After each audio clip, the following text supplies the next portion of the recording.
Welcome to Chillin' 101. We hope this video helps. You start by making a quick backup because you want a safe copy if anything goes wrong. Once that's done, identify the file type and the app that changed it. This tells you which tools to use. Open the backed up image in an editor that preserves metadata. Photos, Lightroom, or Photoshop are good choices. Now, look for the simplest revert option, a revert, undo history, or reset button.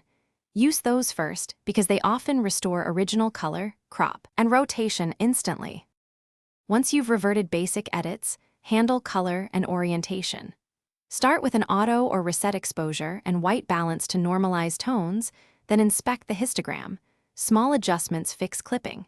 Next, rotate or straighten using 90 degrees increments or the straighten tool to correct tilt. If colors still look off, check the image color profile and convert to sRGB for web or Adobe RGB for print, because mismatched profiles cause dull or oversaturated results.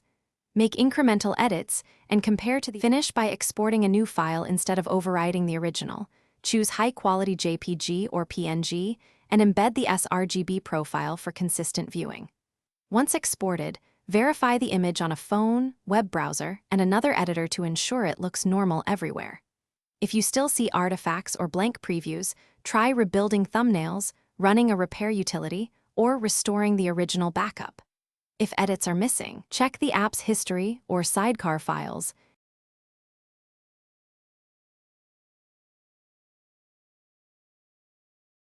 Thanks for watching.